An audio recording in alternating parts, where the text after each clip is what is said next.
Ibu yang dikasih Tuhan? Sekali lagi shalom. Bagaimana kabarnya pagi hari ini? Haleluya, semuanya luar biasa karena kita memiliki Allah yang luar biasa bagi kita semua. Baik, sebelum kita mulai ibadah kita pada pagi hari ini, mari kita sama-sama datang kepada Tuhan, kita berdoa. Terima kasih Tuhan, terima kasih Yesus.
bersyukur dan bersyukur kepada Tuhan.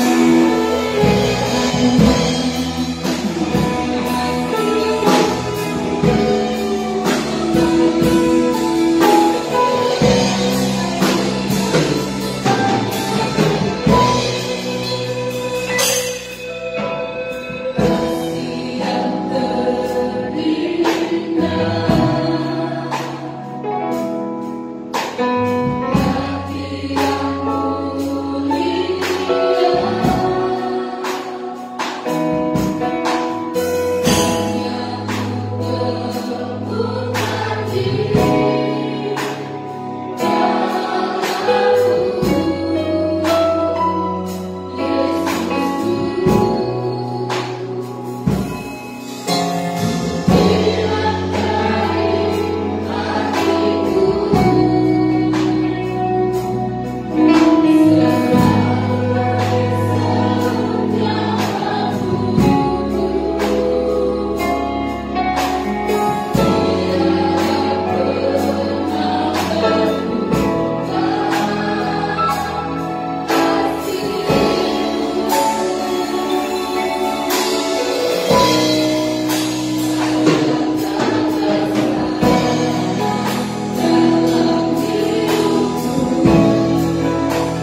setiamu-lah yang menghidupkan kami. Kasih setiamu-lah yang menjadi alasan untuk kami kuat menjalani setiap proses kehidupan kami. Kami percaya dan kami yakin bahwa apapun yang terjadi dalam kehidupan kami, semua untuk kebaikan kami. Kami telah menaikkan Tuhan segala ucapan syukur kami lewat pujian, dan tiba saatnya pagi hari ini kami duduk tenang untuk mendengarkan firman Tuhan. Ajari kami untuk menjadi seperti Maria yang memprioritaskan firman sebagai bagian yang terutama dalam kehidupan kami, dengan cara menyiapkan hati kami sehingga siap untuk ditaburi kebenaran firman Tuhan. Hamba-Mu yang sederhana ini Tuhan, pakailah dengan menggunakan kata-kata yang sederhana, sehingga firman yang akan ditaburkan bisa dimengerti oleh kami, berakar kuat, bertumbuh, dan menjadi bagian dalam kehidupan kami dari sekarang dan sampai selama-lamanya. Allah Roh Kudus, kami memberikan ruang bagi Engkau sepenuhnya untuk menguasai atmosfer di dalam ruangan ini, sehingga fokus kami adalah fokus yang terbaik kepada firman dan biarlah nama-Mu ditinggikan dan dimuliakan. Inilah Tuhan doa kami. Kami siap untuk belajar kebenaran firman Tuhan. Di dalam nama Tuhan Yesus kami berdoa. Haleluya. Amin. Silakan duduk saudara. Shalom saudara. Bagaimana kabarnya? Luar biasa di dalam Tuhan. Terima kasih, dan saat ini kita akan belajar kebenaran firman Tuhan, melanjutkan pembahasan yang ada di dalam kurikulum gereja kita, yaitu membahas di 2 Korintus. Dan Bapak Ibu, saat ini kita akan membahas di 2 Korintus pasal yang ke-11 ayat yang ke-22 sampai dengan ayat yang ke-30. 2 Korintus pasal yang ke-11 ayat 22 hingga ayat yang ke-30. Saya akan membacakannya bagi Bapak Ibu semua, dan Bapak Ibu diharapkan bisa menyimak firman Tuhan dengan baik. Beginilah bunyi firman Tuhan. Apakah mereka orang Ibrani? Aku juga orang Ibrani. Apakah mereka orang Israel? Aku juga orang Israel. Apakah mereka keturunan Abraham? Aku juga keturunan Abraham. Apakah mereka pelayan Kristus? Aku berkata seperti orang gila. Aku lebih lagi. Aku lebih banyak berjerih lelah, lebih sering di dalam penjara, didera di luar batas, kerap kali dalam bahaya maut. 5 kali aku disesah orang Yahudi, setiap kali 40 kurang 1 pukulan. 3 kali aku didera, 1 kali aku dilempari dengan batu, 3 kali mengalami karang kapal. Sehari semalam aku terkatung-katung di tengah laut. Dalam perjalananku aku sering diancam bahaya banjir dan bahaya penyakit. Bahaya dari pihak orang-orang Yahudi dan dari pihak orang-orang bukan Yahudi. Bahaya di kota, bahaya di padang gurun, bahaya di tengah laut, dan bahaya dari pihak saudara-saudara palsu. Aku banyak berjerih lelah dan bekerja berat. Kerap kali aku tidak tidur. Aku lapar dan dahaga. Kerap kali aku berpuasa, kedinginan, dan tanpa pakaian. Dan dengan tidak menyebut banyak hal lagi urusanku sehari-hari, yaitu untuk memelihara semua jemaat. Jika ada orang merasa lemah, tidakkah aku turut merasa lemah? Jika ada orang tersandung, tidakkah hatiku hancur oleh duka cita? Jika aku harus bermegah, maka aku akan bermegah atas kelemahanku. Amin. Bapak Ibu Saudara yang dikasih Tuhan, sebelum firman Tuhan disampaikan, saya ingin bertanya terlebih dahulu, siapkah kita menerima kebenaran firman Tuhan? Ya. Siap. Kenapa saya perlu berkata demikian? Karena judul firman Tuhan pagi hari ini cukup kontroversial, yaitu apa?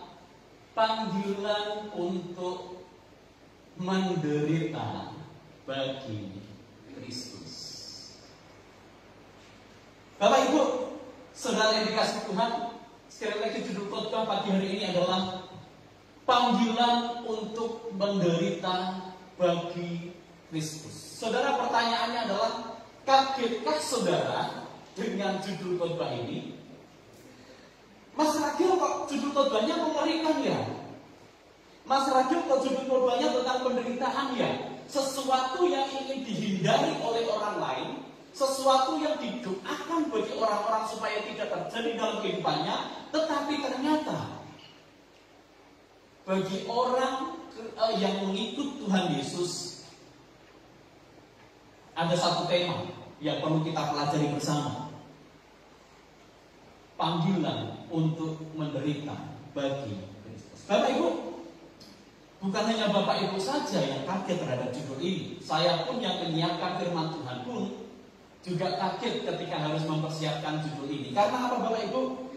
Karena sekali lagi pembelajaran kita adalah dari kitab Korintus.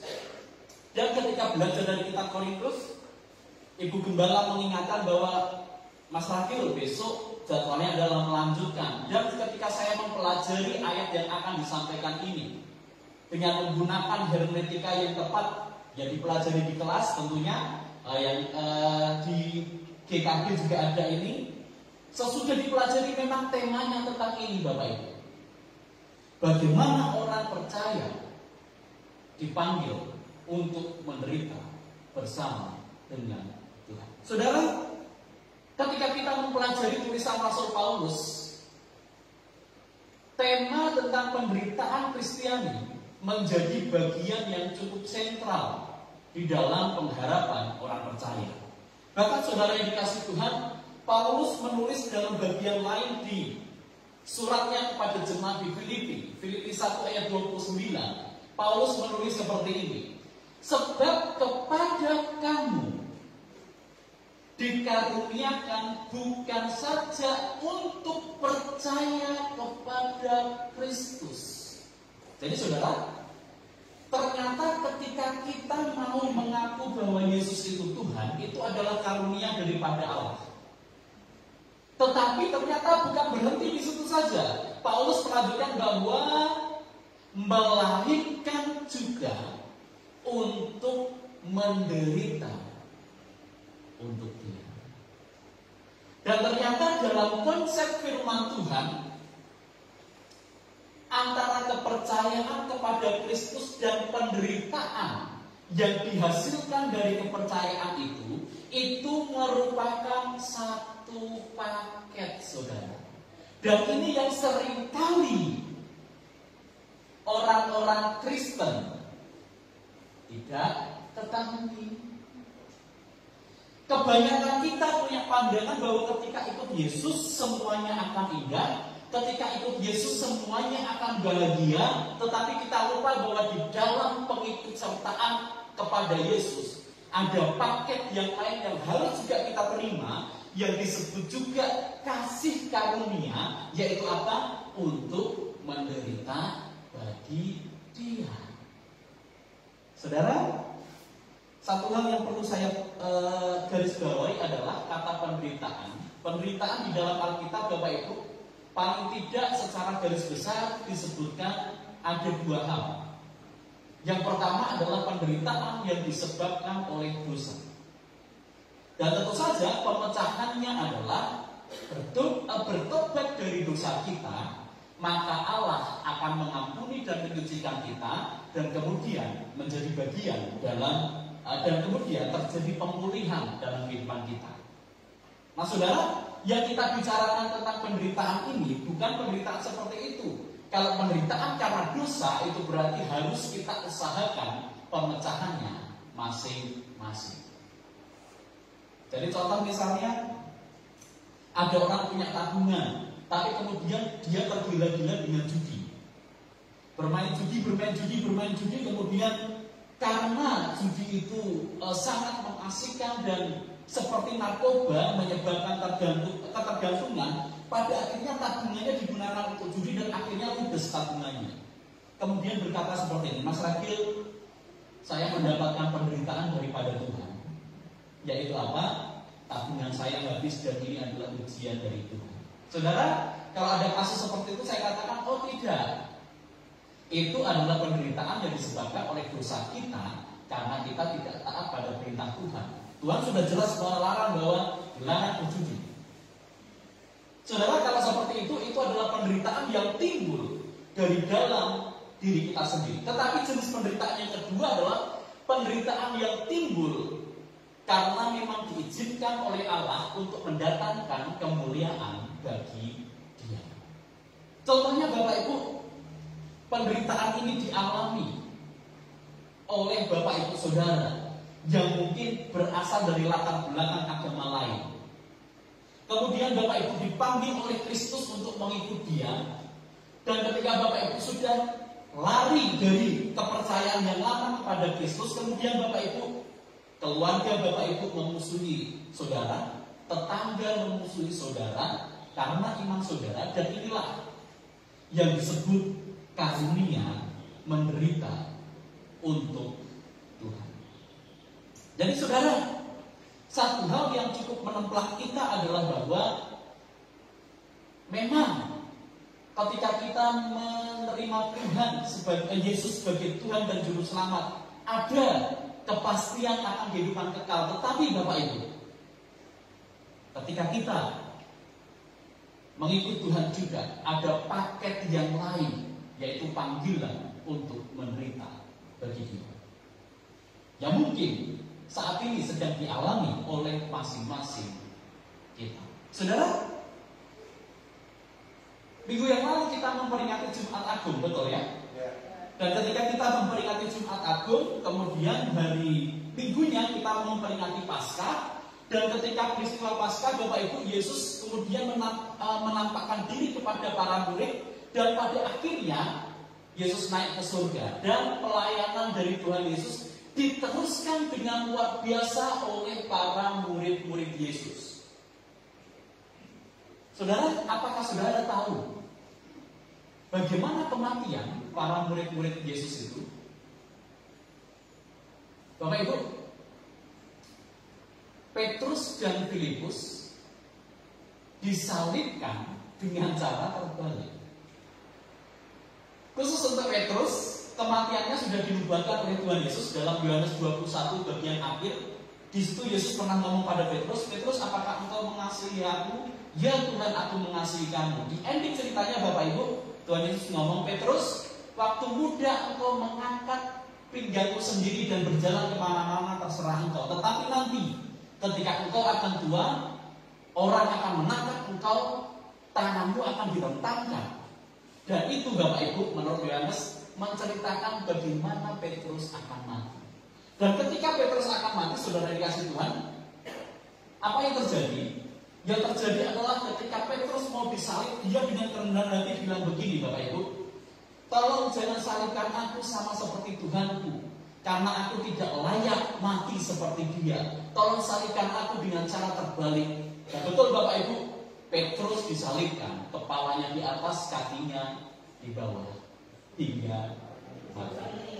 Kembali ya, kepalanya di bawah, kakinya di atas.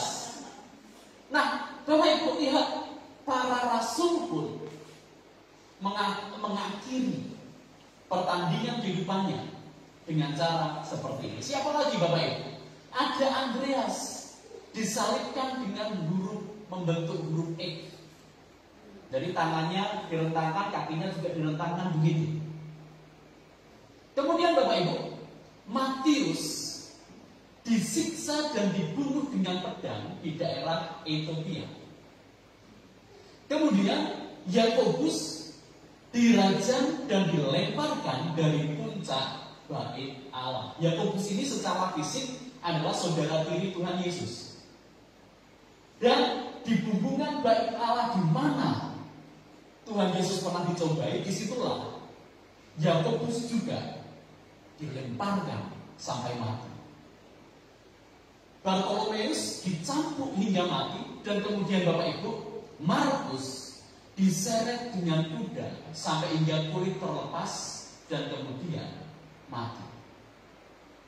Para rasul pun mempertahankan imannya sedemikian rupa sehingga mereka mengakhiri pertandingan dengan baik. Bapak Ibu, bukan berarti bahwa ini untuk menakut-nakuti kita, tidak begitu. Tapi beberapa hal yang pasal 11 ayat yang ke-22 ayat sampai dengan ayat yang ke-30, apa yang kita bisa pelajari dari tema bahwa kita dipanggil untuk menderita dengan Kristus?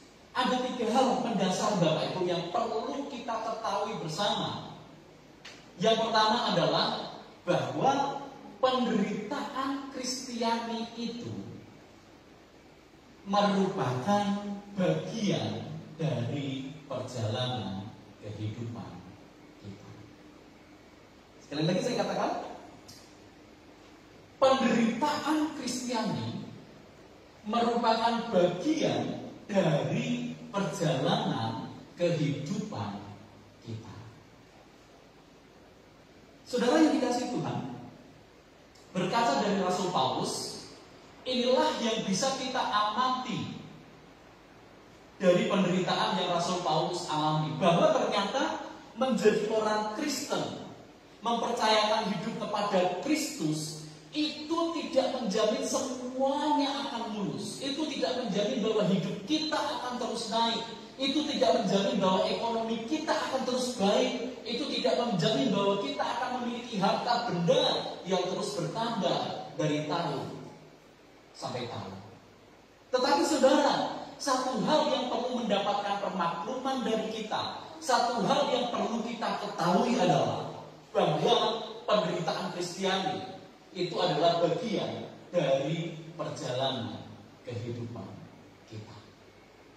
Dan ini dialami oleh semua orang Kristen, tetapi dengan kadar dan bentuk yang berbeda-beda. Jadi saudara, antara satu dan yang lain tidak sama. Masing-masing punya salibnya sendiri. Masing-masing punya penderitaannya sendiri yang berfungsi untuk pengharapan dan iman yang semakin meningkat kepada Tuhan. Bapak Ibu, perhatikanlah hidup Paulus ketika dia menuliskan hal ini. Saya ingin membandingkan Bapak Ibu hidup Paulus sebelum dia ikut Yesus dengan sesudah dia ikut Yesus. Sebelum ikut Yesus, Bapak Ibu, dikatakan dalam bagian ini Paulus adalah keturunan Abraham, otomatis dia orang Yahudi. Nah, orang Yahudi, Bapak Ibu, mereka punya keistimewaan, yaitu apa? Merasa bahwa kami ini bangsa nomor 1. Kami ini umat pilihan Allah. Jadi sebelum mengenal Kristus, hidup Paulus itu sudah enak. Yang kedua adalah Paulus itu seorang Farisi. Bahkan kalau Bapak Ibu membaca di dalam Alkitab, jelas Paulus mengakui bahwa aku ini murid Gamaliel. Gamaliel itu Bapak Ibu bisa dibilang profesor yang punya intelektual yang tinggi, dan Rasul Paulus termasuk dalam golongan orang Farisi, ahli kitab. Otomatis Bapak Ibu hidupnya tidak pernah kekurangan. Bahkan Paulus di waktu muda dia sudah jadi orang terkemuka. Dalam artian apa? Seseorang yang sudah dikenal, dia tidak mungkin hidup miskin, dia tidak mungkin hidup menderita. Dia pasti hidupnya penuh dengan foya-foya, dengan kegemerlapan dunia. Orangnya pinter, hartanya banyak sebelum kenal Kristus. Bahkan Bapak Ibu, apa hobinya? Hobinya adalah penganiaya jemaat. Saking sudah kayanya, saking sudah pinternya, dulu hobinya menganiaya jemaat. Jadi jemaat itu dianggap sebagai kelinci, dianggap sebagai apa? Dibunuh itu biasa. Tetapi kemudian Paulus ikut Yesus, dan kemudian Bapak Ibu, di dalam daftar kita, hidup Paulus ternyata ketika sudah mengikuti Yesus, penderitaan yang dia alami adalah penderitaan yang sangat tidak enak. Bagi saya mengkategorikan penderitaan Paulus itu menjadi 2. Yang pertama adalah penderitaan fisik. Dikatakan bahwa Paulus sering di penjara. Sebelum kenal Yesus, jangankan di penjara, pegang penjara aja tidak pernah. Kemudian Paulus apalagi dia katakan, aku hampir mati setiap hari. Dan yang lebih ngeri adalah aku dicambuk 5 kali. Dan setiap cambukan isinya 39 pukulan. Dan ini Bapak Ibu, Paulus mengalami 195 pukulan cambuk dalam hidupnya. Bapak Ibu, pukulan cambuk di zaman Roma ini yang dirasakan juga oleh Tuhan Yesus adalah bukan seperti pukulan cambuk sekarang. Tetapi pukulan cambuknya itu sama seperti pukulan cambuk sapi, tetapi ujungnya Bapak Ibu dihiasi dengan tulang kering yang tajam atau besi yang ada pengaitnya kayak pancingan Bapak Ibu. Jadi ketika kena punggung dan ditarik, pasti akan mengelupas kulitnya. Dan Bapak Ibu, kalau seandainya yang dipukuli itu mati, orang-orang yang dipukuli itu bebas dari hak asasi manusia. Ya sudah, mati saja. Dan Paulus Bapak Ibu mengalami ini. Bahkan dalam sejarah gereja diceritakan, dalam pukulan yang dihadapi oleh Paulus ada satu pukulan karena apa? Orang yang pukul itu sangat antusias gitu ya, hingga pada akhirnya meleset Bapak Ibu dan meleset kena matanya. Dan kemudian matanya buta sebelah. Kemudian apalagi yang dialami Paulus? Yang dialami Paulus adalah dilempari batu dan kapalnya hampir karam. Ini hal berkenaan dengan fisik. Tapi juga ada hal yang berkenaan dengan non fisik, yaitu apa? Yang pertama adalah Paulus harus bekerja keras seumur hidup untuk penghidupannya. Bapak Ibu, bekerja keras seumur hidup ini apa? Paulus menjadi tukang tenda. Kalau zaman sekarang ini adalah tukang kayu, tukang bangunan, supaya dia hidup. Kemudian apalagi Paulus kamu bahwa aku sering kelaparan dan kehausan. Paulus kamu bahwa aku puasa. Tapi Bapak Ibu dalam konteks ini puasanya karena keadaan, gak punya makanan. Dan kemudian Paulus ngomong, aku kadang telanjang, gak punya baju, gak punya sandal, gak punya papan. Bapak Ibu perhatikan ini. Sebelum kenal Kristus hidupnya enak. Setelah kenal Kristus, Paulus mengalami hal yang seperti ini. Bagi Paulus, inilah panggilan dari Allah untuk dia hidup sama seperti Kristus itu. Dia hidup di dalam penderitaan. Saudara, kalau kita suruh pilih, kita milihnya pasti yang ini ya. Wes ikut Tuhan Yesus tapi hidupnya yang ikhlas, yang iman. Betul ya? Secara manusia kita ingin itu, tetapi sekali lagi kita terpanggil untuk ikut menderita bersama dengan Kristus. Saudara, mungkin saat ini hal ini tidak kita alami di Indonesia karena kita bersyukur kita punya Pancasila yang menjaga kerukunan umat beragama. Tetapi saudara, mungkin ada di antara kita yang mengalami hal-hal seperti ini. Yang ketika kita membandingkan, aduh dulu ketika belum ikut Tuhan Yesus hidupku gak enak ya. Tapi sekarang setelah ikut Tuhan Yesus, aku berdoa, tapi kenapa aku harus kerja keras? Kenapa aku kelaparan dan kehausan? Kenapa kok aku malah pekerjaanku seret? Kenapa kok bla bla bla bla? Bapak Ibu, kalau memang kita sudah introspeksi diri dan ternyata bahwa itu tidak disebabkan karena dosa yang kita lakukan, ya sudah, dengan berlapang hati kita berkata, Tuhan, aku ikut panggilanmu untuk penderitaan yang ini. Seberapa banyak dari kita yang siap untuk merasakan hal yang seperti ini? Tapi saudara, inilah yang Alkitab katakan. Mungkin penderitaan kita bukan masalah fisik, tapi hal yang lain. Tapi ingat Bapak Ibu, keikutsertaan kita kepada Yesus seringkali membawa satu paket penderitaan yang harus kita jalani. Dan tidak apa-apa, karena nanti kita akan lihat di poin berikutnya bahwa ada maksud Tuhan dari hal-hal tersebut. Jadi saudara, kalau kita lihat perbandingan hidup Paulus sebelum dia mengenal Kristus dan sesudah dia mengenal Kristus, lebih enak hidup sebelumnya. Mungkin ini jadi pembantu juga bagi Bapak Ibu. Dan Bapak Ibu percayalah, kuatlah sama seperti Paulus dan juga rasul lain hingga pada akhirnya. Dan kita nanti akan menemukan kebahagiaan yang sejati. Amin. Jadi saudara, kami para pelayan Tuhan di GKB Batra Hayat memberitakan firman Tuhan dengan kejujuran. Firman Tuhan tidak melulu berkat, firman Tuhan tidak melulu tentang bagaimana pemulihan, tetapi juga ada aspek lain yang harus kita perhatikan. Dan aspek itu adalah bahwa ada panggilan untuk menderita bersama dengan Tuhan.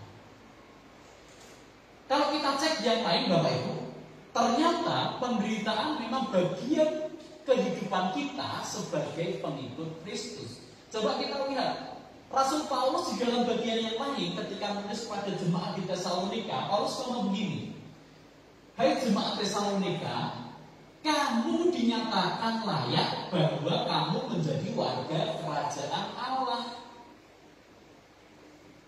Kamu yang sekarang menderita karena kerajaan itu. Bapak Ibu, jemaat di Tesalonika sudah pasti mendapatkan keselamatan, tetapi Paulus kemudian ngomong bahwa kamu menderita karena kerajaan itu. Seberapa banyak kita seperti jemaat Tesalonika?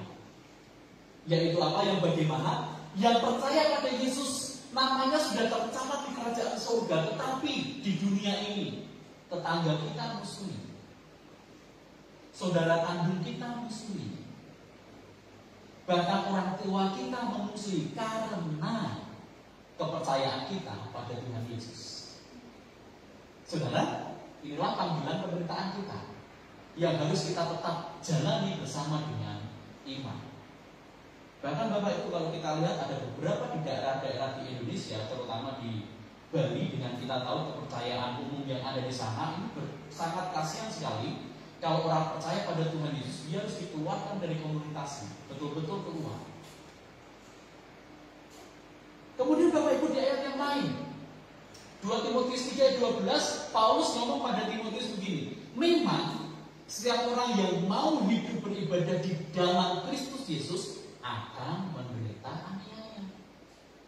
Paulus sudah mempersiapkan Timotius bahwa kalau nanti Timotius kamu rajin beribadah, ada penganiayaan loh, tapi tidak apa-apa. Ini bagian dalam panggilan kita. Petrus memperingatkan juga kepada para pembatanya ngomong begini, sebab dapatkah disebut ujian jika kamu menderita pukulan karena kamu berbuat dosa? Tetapi jika kamu berbuat baik, ini Bapak Ibu, orang Kristen itu berbuat baik dan perbuatan baiknya itu disalahpahami dan kemudian menderita. Wes berbuat baik harusnya kan bahagia, tetapi ada beberapa yang berbuat baik tapi tetap menderita. Kata Petrus, itu adalah kasih karunia, itu anugerah. Bapak Ibu, siapa yang saat ini sudah mulai mengisapi bahwa ternyata anugerah itu bukan hanya Tuhan Yesus yang di dalam hidup kita, tetapi penderitaan yang disebabkan oleh karena nama Yesus itu juga adalah anugerah. Mungkin Bapak Ibu karena KTP Bapak Ibu Kristen, Bapak Ibu tidak bisa naik jabatan. Ada Bapak Ibu hal-hal seperti ini. Ada orang yang secara waktu kerja harusnya sudah ekselonnya tinggi, tetapi ketika mau naik jabatan ditawari, bisa kok naik jabatan ini asalkan syaratnya mudah saja, ganti kolom agama di KTP. Bapak Ibu, hanya oleh karena Kristus tapi Bapak Ibu tidak naik jabatan. Kata Petrus, inilah kasih karunia. Hanya karena Kristus Bapak Ibu, mungkin yang pemuda harus putus dengan pacar yang dikasihinya, padahal sudah cinta banget, tetapi pacarnya ini beda iman dengan kita. Tapi karena kita lebih cinta Kristus, kita memutuskan bahwa hubungan ini tidak bisa berlanjut ini, karena Tuhan kita beda. Sudah yang kita sampai di sini hati kita hancur. Tetapi Tetapi itu yang kita pilih. Saudara, kalau menderita, adik-adikku kalau menderita karena inilah kasih karunia daripada Allah. Jadi ini Bapak Ibu yang perlu kita ketahui bersama. Sebagai orang Kristen yang dewasa rohani, kita sadar bahwa hidup kita, penderitaan adalah kasih karunia Allah. Jadi yang pertama, dalam kehidupan kekristenan, penderitaan adalah bagian dari perjalanan kehidupan kita. Yang kedua Bapak Ibu, penderitaan Kristiani bisa menjadi sarana untuk menguatkan sesama tubuh Kristus. Coba kita perhatikan dalam Alkitab kita. Secara khusus dari ayat yang ke-29, Paulus ngomong begini. Jika ada orang merasa lemah, tidakkah aku turut merasa lemah? Jika ada orang tersandung, tidakkah hatiku hancur oleh duka cita? Nah, Bapak Ibu Saudara dikasih Tuhan, Paulus bukan hanya menyajikan tentang penderitaan yang ia alami karena iman kepada Yesus, tetapi Paulus juga menyampaikan maksud Allah akan penderitaan itu. Dan bagi Paulus, Bapak Ibu, penderitaan bisa menjadi sarana untuk menguatkan satu dengan yang lain. Bapak Ibu, Paulus itu mempertahankan konsep kesatuan tubuh Kristus, dan Paulus pernah ngomong gini di dalam 1 Korintus bahwa karena itu jika satu anggota menderita, semua anggota turut menderita. Jika satu orang dihormati, semua anggota turut bersuka cita. Nah, Bapak Ibu, inti yang disampaikan oleh Paulus adalah dalam sebuah gereja harus ada kesatuan. Nah, fungsi penderitaan adalah kalau ada yang menderita, penderitaan yang dialami Paulus menjadi kekuatan baginya untuk menguatkan jemaat di Korintus. Makanya Paulus ngomong begini, "Hai jemaat Korintus, jika engkau merasa lemah, aku juga ikut merasakan. Aku pernah hidup juga lemah. Jika engkau tersandung, aku pun juga berduka cita." Jadi Bapak Ibu, bagi Paulus, penderitaan menjadi kekuatan baginya untuk menguatkan jemaat di Korintus ini. Apa yang bisa kita ambil pelajaran Bapak Ibu? Sesama umat Tuhan harus saling berempati dan menguatkan. Amin.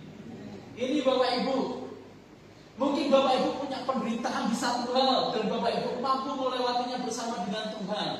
Kuatkanlah jemaat yang lain supaya mereka kuat menghadapi itu semua. Saudara dikasih Tuhan, saling menguatkan dalam kekristenan itu adalah sebuah keharusan. Nah, Bapak Ibu, siapa saja sih yang menguatkan kita ketika kita mengalami penderitaan? Yang pertama Bapak Ibu, Tuhan Yesus sendiri kok yang akan menguatkan kita. Coba satu orang baca Ibrani 4 ayat yang ke-15.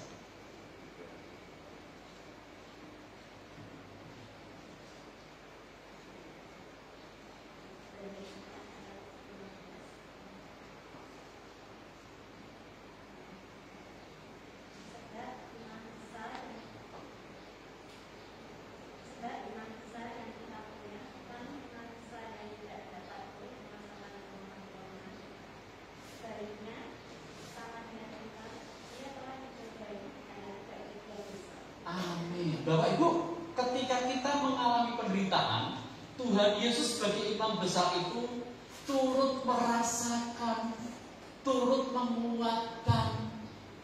Jadi Bapak Ibu, prinsipnya begini, hanya orang yang pernah menderitalah yang bisa menghibur penderitaan orang lain.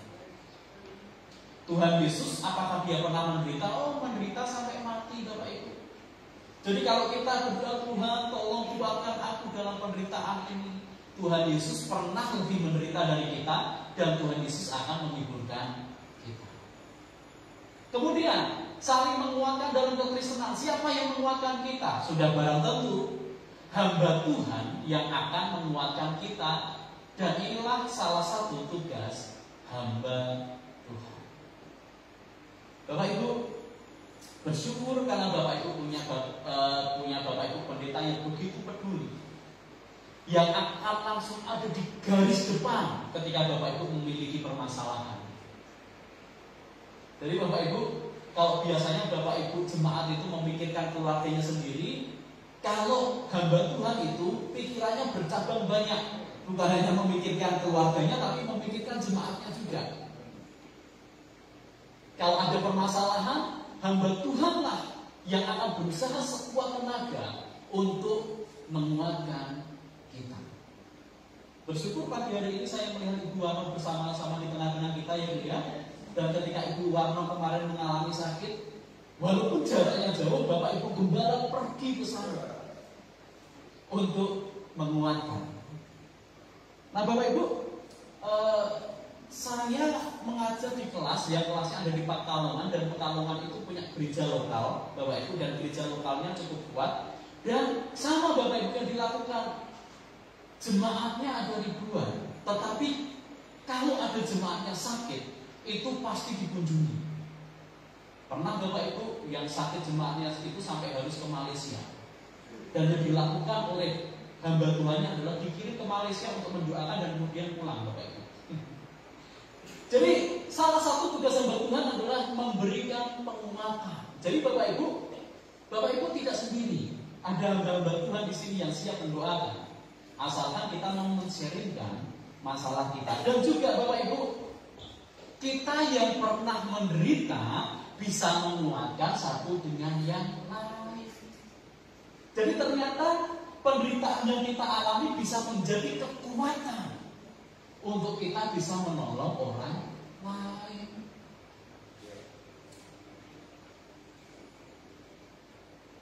Dengan penuh kerendahan hati dan tidak bermaksud untuk mengingat di masa lalu, tetapi saya bangga terhadap jemaat-jemaat di tempat ini yang begitu luar biasa menguatkan satu dengan yang lain. Ibu Warno misalnya pernah kehilangan anaknya di usia-usia emas, ya Bu ya, yang sangat disayangi, tetapi Tuhan memanggil, dan itu penderitaan yang sangat shocking sekali. Tetapi sekarang mungkin kalau ada kasus yang sama, Ibu Warno bisa menguatkan orang-orang yang sedemikian juga. Saya ditinggal oleh kedua orang tua saya, terutama ditinggal oleh ibu yang saya kasihi, sangat kehilangan. Dan kemarin Bapak Ibu ada teman saya yang curhat, Pak, kenapa kok Tuhan memanggil ibu saya lebih cepat ya Pak? Padahal masih ada yang perlu saya omongkan dengan ibu saya.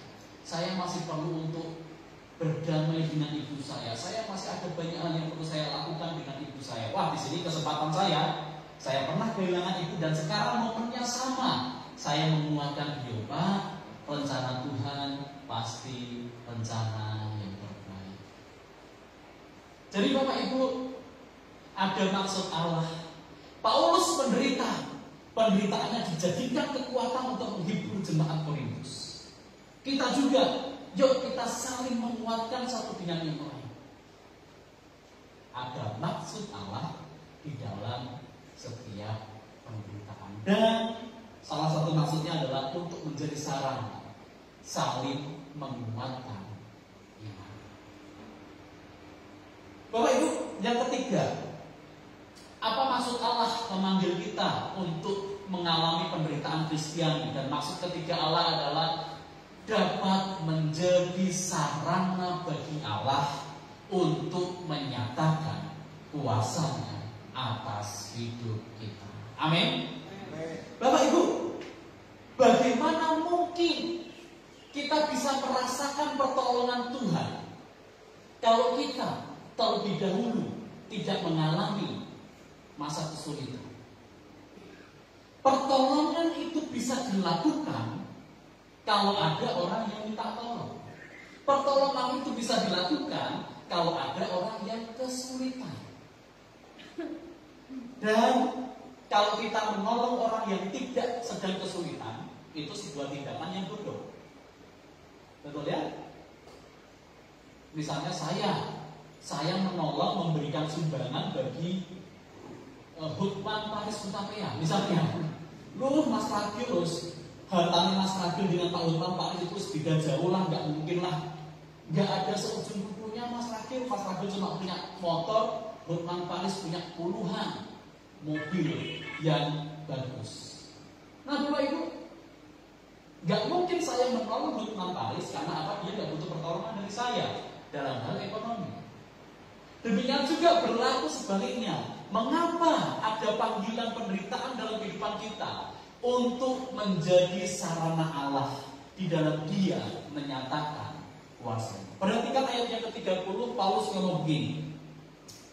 Jika aku harus bermegah, biasanya kan orang bermegah karena hartanya banyak ya Bapak Ibu, karena anaknya pinter, karena kemudian semua anaknya lulus, kemudian dia punya mobil, dia punya rumah megah. Tapi Paulus apa yang dia megahkan? Jika aku harus bermegah, maka aku akan bermegah atas kelemahanku. Kenapa demikian? Karena bagi Paulus, melalui kelemahannya lah, maka kuasa Allah akan dinyatakan. Bapak Ibu, kalau Bapak Ibu menderita saat ini, ada hal khusus yang Bapak Ibu doakan dan belum dijawab oleh Tuhan, percayalah akan ada saatnya kuasa Allah dinyatakan dalam hidup kita. Amin.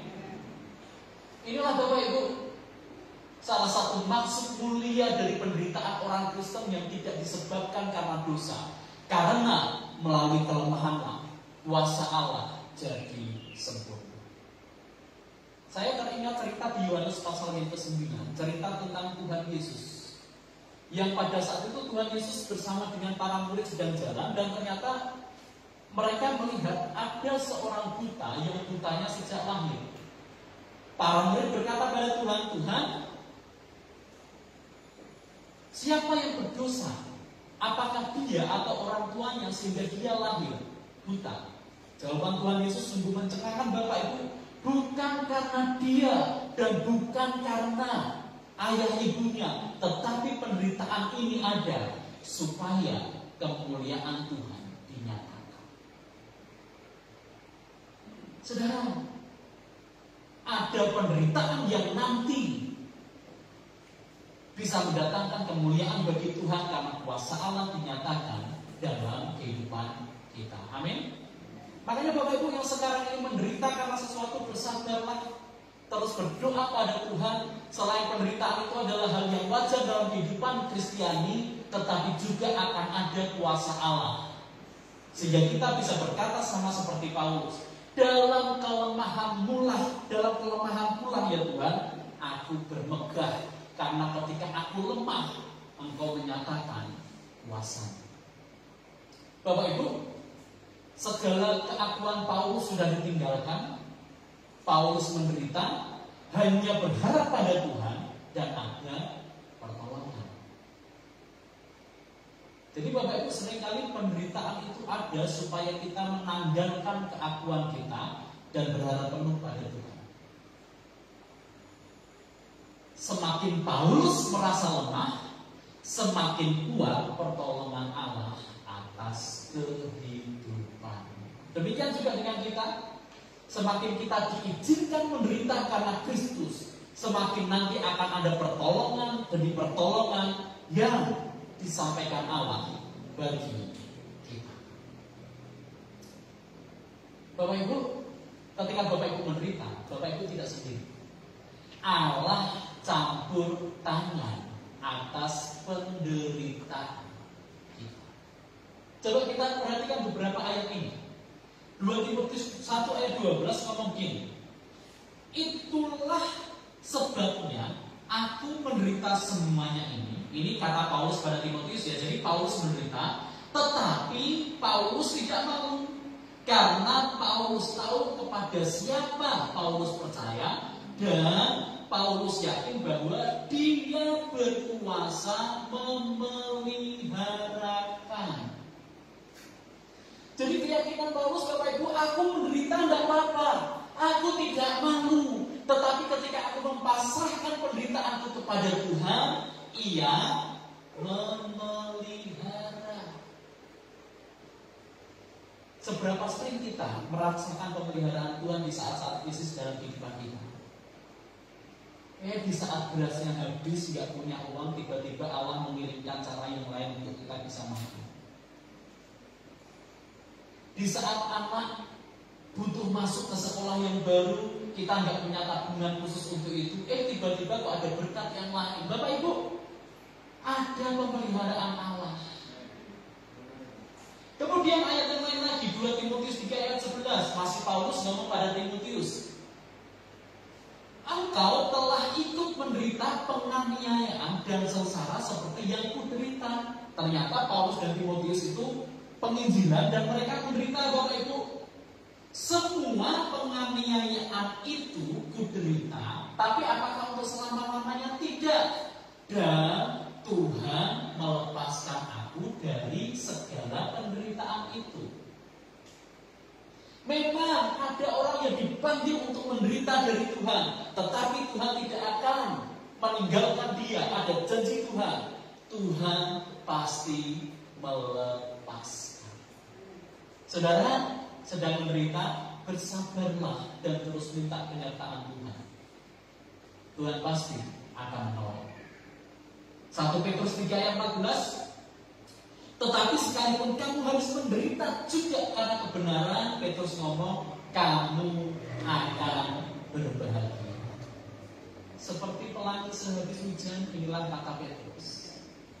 Engkau saat ini menderita tidak apa-apa, tapi nanti kamu akan berbahagia.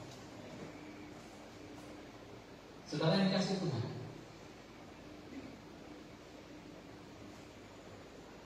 bukan hanya kita dipanggil untuk percaya kepada Kristus, kita dipanggil juga untuk menderita bagi Dia. Saudara, di dalam penderitaan yang kita alami itu ada bagian merupakan perjalanan kehidupan kita. Ya sudah Bapak Ibu, dihadapi saja, dijalani saja tanpa pernah kita banyak bertanya mengapa Tuhan. Karena memang masing-masing orang punya penderitaan yang spesifik yang diizinkan oleh Tuhan. Ya sudah, ini bagian dari perjalanan kehidupan kita.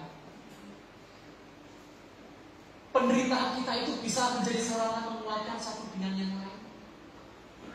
Dan penderitaan yang kita alami itu yang diizinkan oleh Tuhan adalah sarana Allah menyatakan kehendaknya bagi kita, sehingga kita nanti bisa berkata bahwa semua baik yang diperbuat Tuhan bagi kita. Amin.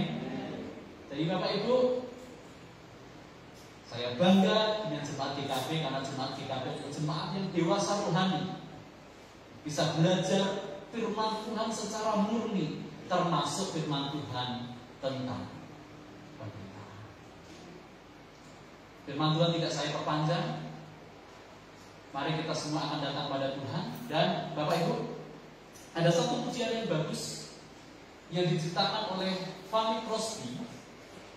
Pujian ini, Bapak Ibu, Fanny Crosby ini adalah seorang tokoh yang menciptakan hampir 8.000 lagu himne. Dan saudara tahu bagaimana kehidupannya? Kehidupannya tidak mulus, Bapak Ibu.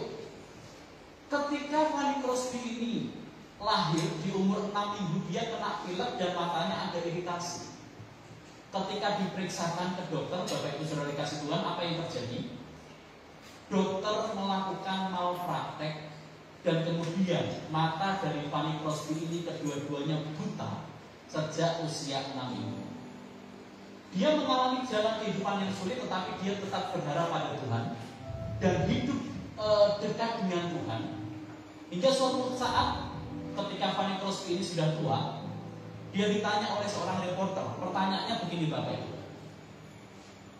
Bu Fanny, apakah engkau menyesal Allah menjadikan engkau buta? Kemudian Bapak Ibu, Fanny Crosby menjawab dengan cara yang menyebutkan, apa? Saya menyesal? Tidak. Saya malah bersuka cita dengan kebutaan saya ini. Loh, kok bisa? Karena nanti ketika saya masuk surga, pribadi yang pertama kali kulihat adalah Tuhan Yesus, Sang Penebus hidupku. Wow, luar biasa. Bagi Fanny Crosby, dia tidak bisa melihat dunia, tidak masalah. Asalkan dia nanti di surga, matanya dibuat baru oleh Tuhan, dan dia melihat Tuhan Penebus hidupnya sebagai pertama. Dia menceritakan lagu, salah satunya lagu yang sangat saya sukai, walaupun ini dari Kidung Jemaat, jadi dinyanyikan oleh gereja di seberang kita, tidak apa-apa. Di jalanku diiring. Fanny Crosby di dalam tulisannya ini dia menceritakan bahwa walaupun hidup ini berat, suka duka dipakai oleh Tuhan untuk kebaikan kita. Walaupun hidup ini penuh dengan tantangan, tetapi nanti akan datang air yang segar yang akan membuat jiwa kita menjadi nyaman. Mari dengan penuh kerendahan hati kita pujikan pujian ini di jalan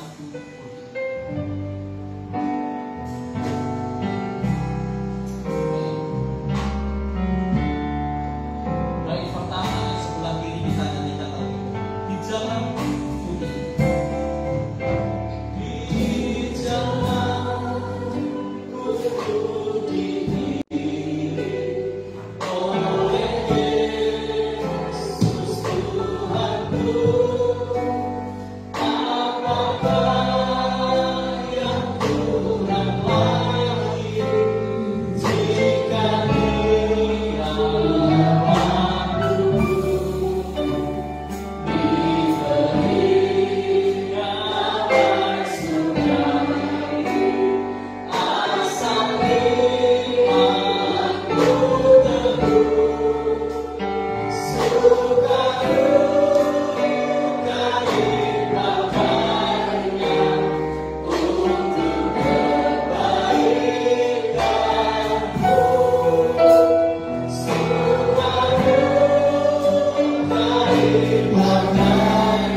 Fanny Crosby mengingatkan pada kita saat panggilan ini bahwa semua suka duka dipakai oleh Tuhan untuk kebaikan kita, dan nanti akan ada air dari cadas itu yang akan menghauskan segala dahaga kita. Mari saudara berterima kasih pada Tuhan jika penderitaan yang saat ini kita alami dan kita bertanya mengapa Tuhan tidak jawab. Karena ada panggilan menderita bagi kita masing-masing. bukan hanya panggilan untuk ikut Kristus, tapi juga panggilan menderita begitu. Biarlah dalam hidup kita terus berharap dan percaya. Dengan setengah suara kita akan pujikan pujian ini. Baik pertama, di jalanku.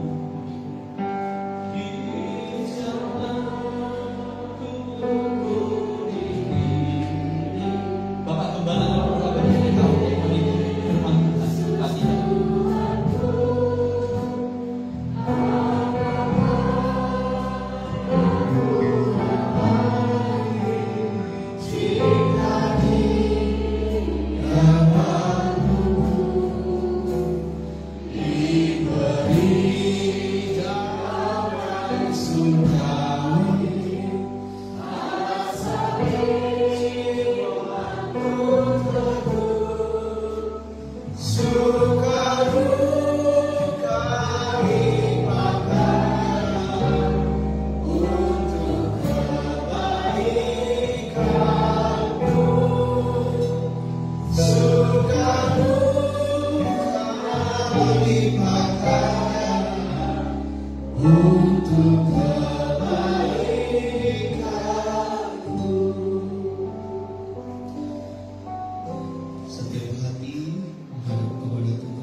Firman Tuhan seperti dua sisi mata uang yang berbeda. Satu sisi Tuhan menjanjikan kebahagiaan, keselamatan, surga yang mulia dalam kehidupan kita, dan itu yes, amin. Tapi sisi yang lain, Tuhan memanggil kita juga untuk ikut menderita bersama dengan Kristus. Itu juga iya, amin. Hari-hari ini ketika kau mengalami penderitaan karena Kristus, firman Allah berkata itu semua mendatangkan kebahagiaan. Itu semua membuat iman kita makin teguh dalam Tuhan. Mari jangan gampang putus asa. Janganlah keluarkan kata-kata keluhan seakan-akan Tuhan salah menempatkan kita.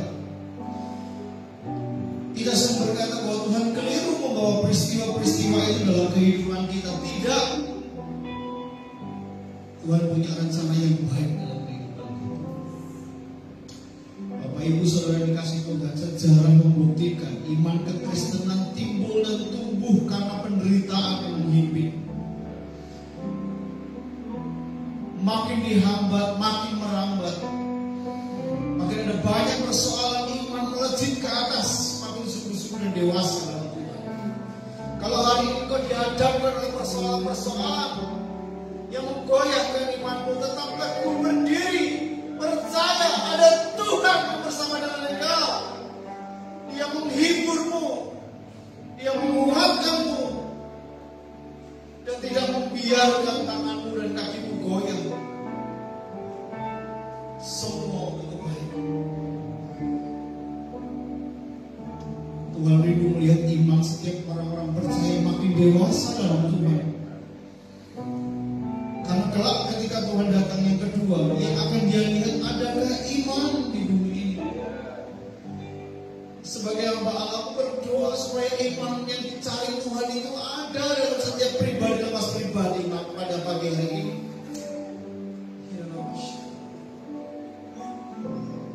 Ampuni setiap kami Tuhan, yang seringkali kami menolak setiap proses berat yang Tuhan izinkan terjadi. Kami lebih memilih pengen hidup seperti yang lalu. Ampuni kami Tuhan. Justru pagi hari ini pantaskan kami untuk berdiri di hadapan Tuhan, sambil membuka hati kami ini. Kami Tuhan terbuka di hadapan Tuhan. Bentuk kami, proses kami sesuai dengan kehendak Tuhan. Kalaupun harus berat dan menitikkan darah, ini kami tetap berdiri di hadapan Tuhan dan teguh dalam iman kami. Semua yang dikemudian, kami bersyukur sekali lagi untuk firman-Mu, dan bersyukur untuk hamba-Mu yang sudah membukakannya bagi kami. Tuhan memberkati kami pulang tidak sebagaimana kami datang. Pemikiran kami dibaharui, sikap hidup kami juga akan dibaharui. Tindakan kami pun akan beralaskan firman yang kami dengar. Dalam nama Yesus kami bersyukur. Haleluya. Amin. Beri kemuliaan untuk Tuhan. Silakan duduk. Bapak Ibu dikasih Tuhan, merujuk kepada firman Tuhan pagi hari ini bahwa kita itu saudara seiman. Jadi kalau ada saudara satu yang lemah, kita saling mendukung dan menguatkan. Amin. Beberapa saudara yang sakit, kita terus support. Saya lihat luar biasa yang di grup GKB. Ketika ada yang sakit, kita cepat-cepatan ya kita support. Itu satu tanda bahwa kita satu dalam keluarga, saling mendoakan satu dengan yang lain. Buris yang saat ini ada di rumah sakit, terus kita support. Bahwa Buris Diono nggak sendirian, ada saudara seiman yang begitu banyak. Bersama-sama berdoa, support di dalam doa masing-masing supaya ada kesembuhan. Itu tidak berlaku hanya Buris saja. Semua saudara-saudara ketika siar ada pergumulan, kita akan doakan bersama-sama. Dalam komunitas kita masing-masing, ayo lakukanlah. Contoh pria Ayub, ketika kita bersama-sama sharing, ketika kita beribadah bersama-sama, bukan ngobrolin yang lain, tetapi ada sesuatu, ada persoalan yang memang butuh didukung. Kita dukung bersama-sama. Sebagai pria-pria, sebagai sumber-sumber dan kepala dalam rumah tangga, perlu saling menguatkan. Sesama senior saling menguatkan di komunitasnya. Wanita semua ketika bersama-sama tolong bantu doa syafaat ini pergumulan, kita support. Tandanya bahwa kita saudara di dalam Tuhan. Amin. Bapak Ibu dikasih Tuhan, tidak hanya dengan saudara seiman yang ada dalam gereja kita. Saya rindu setiap kita saudara seiman, yuk kita mulai peduli dengan saudara seiman kita yang tertimpa bencana. Hari-hari ini kita dengar NTT luar biasa. Ada saudara kita, teman sepelayanan kita dulu bersama-sama dengan kita, Mbak Esi, ada di NTT, khusus di Kupang. Ketika hal ini terjadi, saya telepon 2 hari tidak bisa. Saya ngomong ke teman-teman, doakan. Ini teman kita lagi kena bencana, banjir yang begitu luar biasa. Tapi saya nggak bisa hubungi. 3 hari nggak bisa. Saya nggak pakai WA, jelas saya nggak ada harapan. Saya telepon secara manual, ada 2 nomor saya hubungi ya ampun Tuhan, ini nggak bisa. 4 hari nggak bisa. Akhirnya beberapa hari yang lalu saya digerakkan menghubungi, saya telepon. Ternyata bisa saya telepon secara manual, saya telepon. Ternyata Mbak Esi itu ada di kota, sedang periksa karena dia memang sedang sakit. Kontrol ke dokter, ke rumah sakit, jadi ada sinyal di sana. Kemudian Esi bisa fit call, nggak ada sinyal nggak? Ada, kalau di sini di kota masih ada sinyal. Kemudian saya fit call Bapak Ibu. Itu yang namanya rumah sakit, dia kontrol di rumah sakit. Kayaknya gedungnya biasa, tapi ketika fit call dia kelihatan belakangnya rumah sakit udah retak-retak gitu ya, cuil-cuil gitu rumah sakit. Tapi masih dipakai karena memang luar biasa. Saya bertanya, gimana kampungmu kok kami khawatir? Kami nggak bisa hubungi kamu, gimana? Kami sedih dan gimana teman kita masih hidup gak ya seperti dulu? Siapa Bu Jabari tadi menyapa Buan sore. Itu tandanya dekat ya. Gimana kami khawatir? Iya di desa nggak ada sinyal, nggak ada listrik dalam waktu bencana ini. Jadi rupanya gimana rumahmu? Semua hancur, semua hancur. Artinya semua sawah kami yang sedang menguning habis semuanya. Desa kami habis rata karena banjir. Semuanya selesai. Rumah yang dihuni kata gini, rumah saya nggak ambruk, puji Tuhan, kan letaknya lebih tinggi dari kampung, puji Tuhan. Terus gimana keadaannya? Iya, tapi temboknya rontok. Ya berdoain gitu. Jadi tembok pecah-pecah. Saya mulai ingat kasus di Bantul, betul ya? Ada satu rumah tuh, Bu, rumahnya Pak Cornelius, tahu ya, ingat ya Pak Cornelius Bayat. Itu gentengnya nggak apa-apa, semuanya nggak apa-apa. Tapi otot-otot itu meledak, gitu ya. Itu juga sama bahayanya dan biaya renovasinya cukup banyak karena harus merobohkan, nggak mungkin disambung pakai lem. Rumah saya nggak apa-apa, ya tidak ambruk, cuma pecah-pecah. Nggak ambruk, tapi pecah-pecah, ya ngeri juga kayak gitu. Tapi dia menceritakan bagaimana pengungsian, semua warganya harus mengungsi. Jadi Mbak Esi bertahan di rumah karena memang rumahnya masih bisa digunakan walaupun dalam keadaan seperti itu. Kemudian dari itulah kami berbicara banyak, dan atas semuanya itu saya rindu kita support bareng-bareng. Ya, di sana saudara-saudara saya, kampung kan Kristen, Cuma karena kampung belum banyak yang bisa menjangkau bantuan. Dan listrik baru mungkin bulan depan nyala. Bayangin. Jadi kalau Anda punya HP, ke kota ngecas, di desa paling sebentar selesai, sinyal tidak ada. Waktu saya telepon, gimana? Si beberapa teman tanyakan, sudah ada beberapa teman yang transfer. Saya bilang, tolong cek. Ya sudah bisa, hari ini jaringan semua tidak jalan dengan baik, jadi ATM pun mati. Ya. Bayangkan punya uang tapi nggak bisa ngambil, sengsara juga kan? Tetapi tenang sih, ayo kita akan duduk dalam doa semuanya, kita support supaya kamu jadi berkat di lingkungan di sana. Nah, maksud saya adalah gini Bapak Ibu, dengan seperti firman Tuhan pagi hari ini, ayo kita mulai peduli bahwa saudara kita bukan hanya di sini, di Kupang juga ada saudara kita seiman. Kebetulan kita ada channel di sana yang bisa kita support untuk kita berbagi. Jadi melalui pagi hari ini saya rindu Bapak Ibu yang terketuk hatinya, minggu depan, ya, minggu depan semua persembahan minggu depan kecuali persepuluhan, semua persembahan minggu depan kita akan kirimkan ke NTT. Kita akan support saudara-saudara seiman kita di sana sebagai kepedulian kita bersama. Amin. Jadi kenapa minggu depan? Bapak Ibu, saya tahu bahwa ini kita perlu persiapkan. Jadi Bapak Ibu berdoa di rumah berapa yang Bapak Ibu mau sumbangkan atau kontribusi untuk saudara-saudara seiman kita di sana. Ayo kita berikan sesuai dengan hati nurani dan doa kita. Pak, saya sendiri aja susah. Iya, di dalam kesusahan kita harus tetap jadi berkat. Ada teman kita, saudara kita yang jauh lebih susah dari kita hari ini. Amin. Kita berdoa bersama-sama supaya semua dibantu, semua ditolong. Saudara-saudara kita boleh dibangkitkan ya. Satu desa itu cukup besar, apalagi desa yang lain saya tidak tahu. Tapi memang perlu banyak bantuan. Saatnya kita menolong. Kita butuh banyak dana untuk pembangunan gereja, betul. Tetapi jangan lupa ada bagian-bagian yang harus kita berikan juga untuk saudara-saudara seiman kita yang lain. Amin. Saya berdoa hati Bapak Ibu terketuk, hati kita semuanya support ke saudara-saudara seiman kita yang lain seperti firman Tuhan pada pagi hari ini. Di akhir ibadah kita ada beberapa pengumuman yang harus kita perhatikan. Nanti sore ada sekolah minggu jam 3:30 sore di ruang serbaguna. Kemudian hari Senin ada kunjungan doa yang bersama dengan keluarga Bapak Yesti. Nanti bertemu di gereja. Hari Selasa ibadah wanita Maria dipimpin pujiannya oleh Ibu Wanita, doa syafaat Ibu Asri, konsumsi Ibu Paulus, firman Tuhan Ibu Glenn. Kembali ya? Nanti kembali. Ya. Hari Kamis, ini dirindukan ya. Ibadah komisi senior. Yang senior angkat tangan. Siap hadir. Biasa ya. Kangen kapan ibadah ya?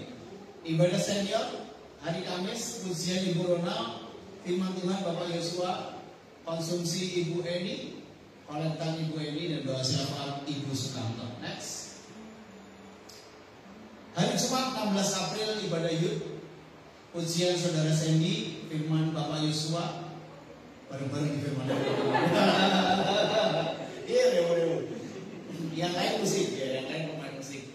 Ya, kami dikasih Tuhan. Hari Sabtu tanggal 17 April latihan pujian dan musik untuk ibadah raya, waktu disepakati bersama-sama. Hari Minggu kita berjumpa lagi dalam ibadah raya jam 7.30.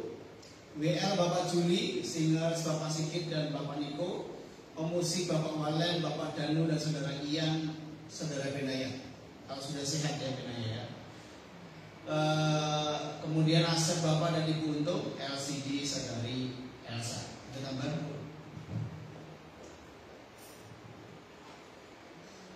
Bapak Ibu memperjelas apa yang disampaikan oleh Bapak Gembala berkaitan dengan persembahan kepedulian kita untuk bencana NTT. Dari kami tidak akan menyiapkan kotak persembahan tersendiri, tidak ya Bapak Ibu. Jadi persembahan yang biasanya Bapak Ibu masukkan pada kotak persembahan pertama dan kotak persembahan kedua, yang biasanya setelah ibadah dikelola oleh bendahara. Nah, khusus untuk minggu depan, persembahan yang Bapak Ibu berikan, yang Bapak Ibu masukkan di kotak persembahan pertama dan kedua, itulah yang akan kita kirimkan ke NTT, gitu ya. Jadi Bapak Ibu minggu depan tidak perlu mencari kotak yang lain, tidak perlu menanyakan mana yang untuk NTT, ya. Persembahan kita minggu depan semuanya akan diserahkan ke korban NTT kecuali yang persepuluhan. Jelas ya Bapak Ibu? Sehingga kalau Bapak Ibu, oh saya digerakkan oleh Tuhan, biasanya saya memberikan persembahan nominal sekian, saya tergerak, Bapak Ibu mau menambah silahkan. Tetapi kalau dengan berbagai macam kemampuan saya mampunya seperti yang saya berikan persembahan setiap hari Minggu, silahkan. Tetapi saran saya, berdoalah kepada Tuhan supaya persembahan kita pun ada dalam tuntunan Tuhan. Terima kasih, Tuhan memberkati. Mari kita berdiri bersama-sama. Kita akhiri dengan syukur kepada Tuhan. Segala puji syukur bagimu, ku tinggikan namamu selalu, kemuliaan hanya bagimu, terpujilah nama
pujian dan syukur dalam kehidupan kami. Terima kasih untuk ibadah yang berkati Tuhan. Terima kasih untuk firman yang memerdekakan kami dan membukakan kami. Semua karena kebaikan Tuhan, semua karena anugerah Tuhan. Di akhir ibadah ini kami menengadahkan tangan kami dengan penuh syukur kepada Tuhan, menyerahkan kembali hidup dan kehidupan kami ke dalam tangan Tuhan. Ketika kami keluar dari gereja ini, menapaki hari kami rindu Tuhan melihat tangan Tuhan yang penuh kuasa dalam kehidupan kami. Apapun persoalan yang kami harus hadapi, kami akan hadapi dengan penuh keberanian karena Tuhan bersama dengan kami. Sebagai hamba aku berdoa Tuhan, kiranya setiap jemaatmu yang hadir, baik hadir di tempat ini maupun di rumah secara online, dalam minggu-minggu mengalami terobosan daripada Tuhan. Ekonominya makin diberkati Tuhan, pekerjaannya diberkati Tuhan, sekolahnya diberkati Tuhan, diberikan hikmat Tuhan, kesehatannya diberkati oleh Tuhan, yang sakit disembuhkan oleh Tuhan. Dalam nama Yesus Kristus, yang butuh pekerjaan dibukakan pintu pekerjaan sesuai dengan apa yang mereka bisa dan mereka sukai, sehingga jalan berkat ada baginya. Dan atas semuanya itu nama Tuhan dipermuliakan. Biarlah setiap jemaatmu mengalami Tuhan dalam setiap hari dan kehidupan mereka. Semua untuk kemuliaan Tuhan. Bapak Ibu jemaatnya dikasih Tuhan sekarang, pulanglah. Jadilah berkat dimanapun kau berada, dengan apapun yang kau kerjakan. Pulanglah dengan mau berkat kasih rahmat dari Allah Bapa di surga, keselamatan dalam Yesus Kristus Tuhan kita, persekutuan yang manis dari Roh Kudus memberkati engkau, membuat apapun yang kau kerjakan menjadi berhasil. Sekarang sampai selama-lamanya hingga Tuhan Yesus datang yang kedua kalinya. Yang percaya beriman bersama berkata amin.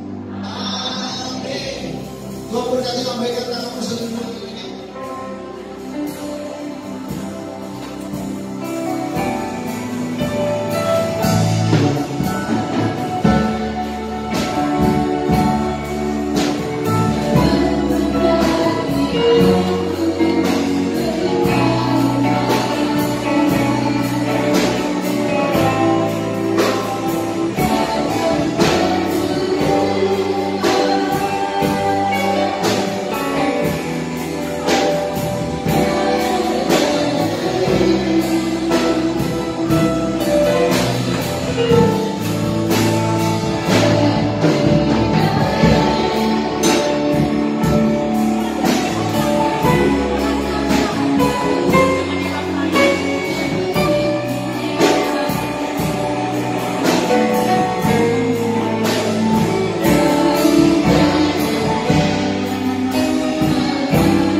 Tak pencet finish ya.